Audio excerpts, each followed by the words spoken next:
We brought in somebody who can help. This is Dr. Nicole Cutts. She's a clinical psychologist and success coach to give us some tips on how we're to get through the next several days. If we're having problems, for a lot of us, it's very delightful. Yeah. You've got some tips. Let's start with politics, okay? People are divided.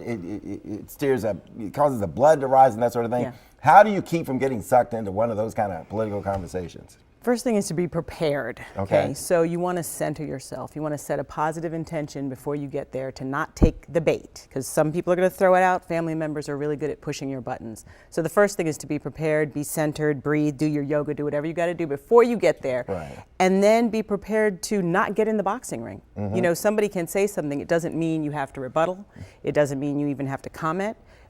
Look for an exit, look for something else that you can do to keep yourself occupied. You can have all the good intentions you want, you know, but still you get sucked in. You got tips for us? I mean, you know, other things that we need to do? Oh, yeah. Okay. Yeah. So, well, one thing, you can have some phrases that you can say over and over. Instead of arguing with somebody, you could say, you know, that's interesting, or, you know, you may be right. And then you excuse yourself to get a bowl of, get some punch nice from the punch bowl. Okay.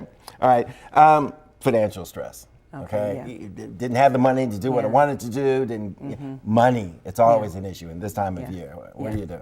Well, for one thing, you have to. Well, I say focus on gratitude. Okay, so focus on what you do have versus what you don't have. There are a lot of messages around us that are telling us we have to have this, we have to have that. Christmas, holidays, Hanukkah, all of that is really about spending time with your family and paying attention to what you do have. So really try to put your focus on that. You can also be of service to somebody else. Yeah. You know, that'll help you from focusing on what it is that you don't have or the lack. And that's what it's supposed to be about anyway, right? Not what you're getting, that sort of thing. Yeah. What do you do about the person who's the habitual complainer? I don't care what you've planned, how great things are. There's that one guy or that one, you know, woman over in the corner. They're going to complain. Right. Well, if you know they're going to complain, then why get upset?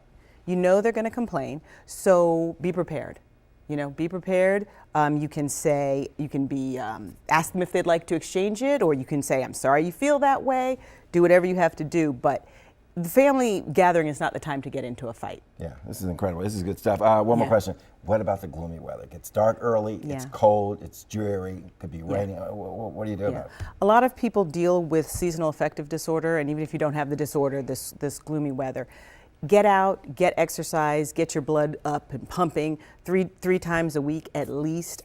Get some light. Get out in the day, get out into nature, or you can even these days you can get a light box or a light bulb that you can use to help to replace some of that light so that you won't go down in the winter. Right, and stay away from the booze. That never helps. That's not going to help. Especially once the argument starts. Right. Stay away from the booze. Actually, that is another tip, is to not overdo it.